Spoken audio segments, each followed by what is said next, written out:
Assalamualaikum dan selamat malam guys. Untuk video sebelum ni kalian tahu kan video tentang tuyul, apa yang tentang orang boleh tuyul macam mana. Kali ni saya ada yang PM terpilah personal messenger tanya saya, adakah penyakit kanser ni berkaitan dengan jin dan juga penyakit HIV berkaitan dengan jin. Kalau nak tahu dengan lebih lanjut, saksikan video ni sehingga habis ya guys. Jangan lupa tekan butang subscribe dan butang lonceng ya guys. Okay guys, ciao.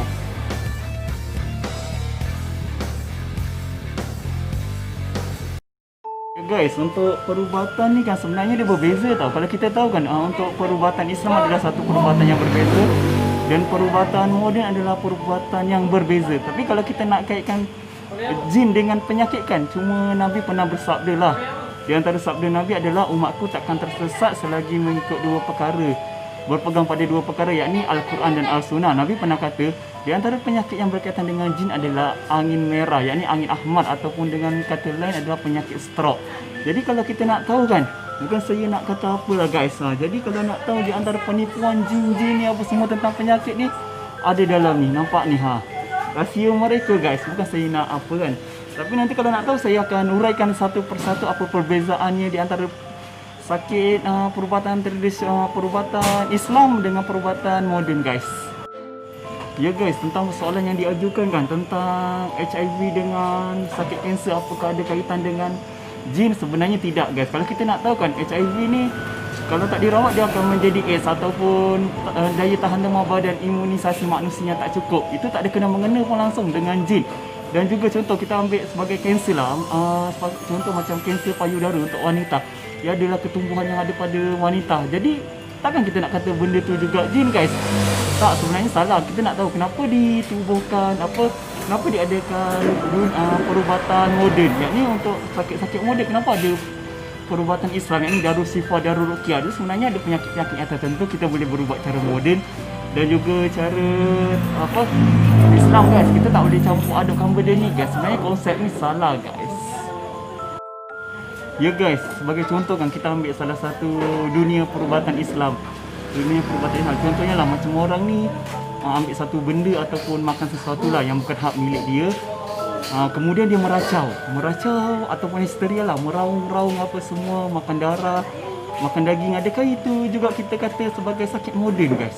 Tak guys. Kat sini lah orang kata kebaikan untuk perubatan Darul Shifaa, Darul Ruqyah guys. Jadi kat sini ia melibatkan makhluk gaib. Jadi kita kena tahu konsep kat situ guys. Kita jangan campur adukkan benda tu.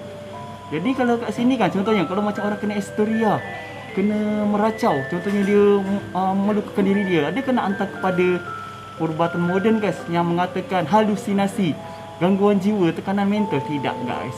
Dia ada orang kata ibarat ada perubatan dia sendiri guys. Kat sini nanti saya bagi tahu pula macam mana perubatan moden guys. Ya guys, sekarang kita pergi kepada perubatan moden guys. Ni kita nak tahu juga bila kata tentang perubatan moden, contohnya dia kena penyakit HIV ataupun kanser yang sebelum ni yang mereka tanya pada saya lah kan. Jadi bila kita contohlah kanser payudara, kita ambil contoh, adakah ia disebabkan jin? Tak, bukan guys. Kat sini nak kena perbetulkan konsep. Kadang mentaliti orang Melayu ni, kalau kita kata contohlah macam kanser, kita nak bawa ke pergi Darul Shifaa, Darul Ruqyah? Tak juga guys. Kita kena ada perubatan moden, ada ubat apa semua, ada doktor, ada kepakaran, ada teknologi guys.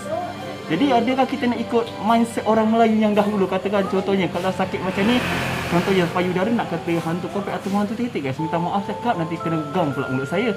Jadi kita nak kena tahu guys, kat sini konsep dia berbeza guys. Yang benar-benar yang ada hubung penyakit dengan jin adalah satu yang macam saya katakan tadi, yakni angin merah, yakni angin ahmad ataupun stroke yang seperti Nabi pernah sabdakan guys. Kat sini perbetulkan balik mindset.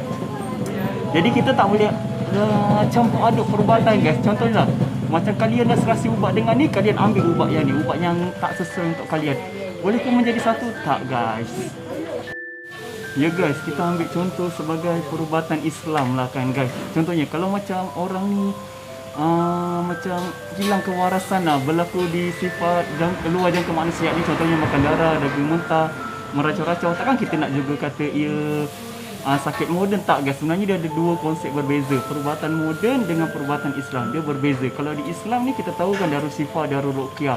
Kalau moden ni macam yang sakit sekarang ni lah, kita tak boleh campur adukkan. Kadang-kadang ada setengah yang bertanya pada saya, dia ada sakit HIV, dia pergi pada perubatan Islam kata itu adalah jin.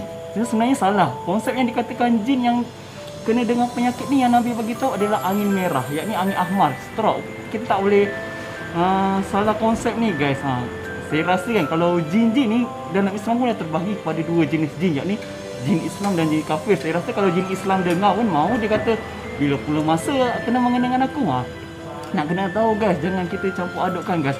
Kadang-kadang kalau contohlah kita ambil penyakit kanser payudara ataupun HIV, takkan kita nak buta-buta pergi Darul Shifa, Darul Ruqyah, kita nak berubat dengan mereka tanpa ikhtiar cara moden guys. Salah guys.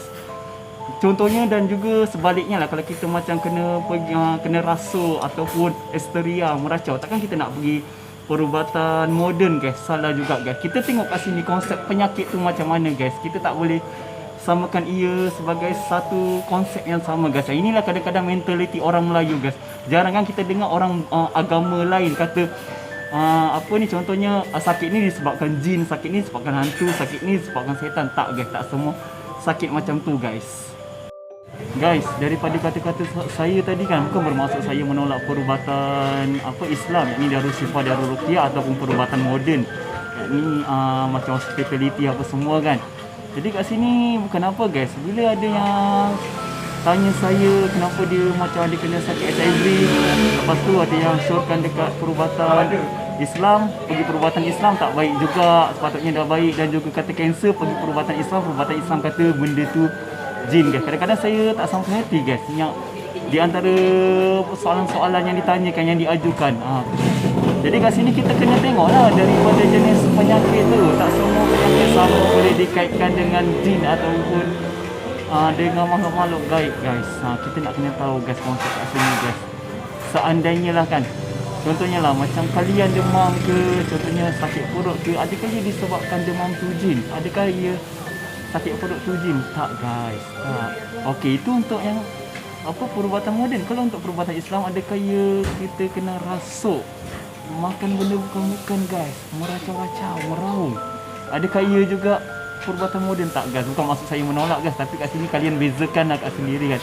Sebab tu Allah bagi kita akal fikiran untuk kita berfikir yang mana perubatan Islam dengan mana perubatan moden guys. Okey guys, sebenarnya tak ada banyak apa yang saya nak uraikan guys. Cuma banyak DM tepi yang tanya saya tentang soalan-soalan begini guys. Jadi kat sini saya huraikanlah konsep-konsep ni guys, rahsia-rahsia makhluk-makhluk macam ni kan guys. Okey, kalau macam kalian ragu-ragu lagi tak apa, kalian cuba ikhtiar cara moden lagi, ikhtiar lagi guys. Tapi apa yang saya kata berdasarkan pengalaman apa semua dan kajian saya bukan tanya suka-suka. Saya ada berujuk pada ustaz-ustaz, ada berujuk pada orang-orang yang tidak pandai lah tentang dunia perubatan guys. Bukan suka-suka je saya kata ni guys. Okey, sampai berjumpa lagi guys. Assalamualaikum.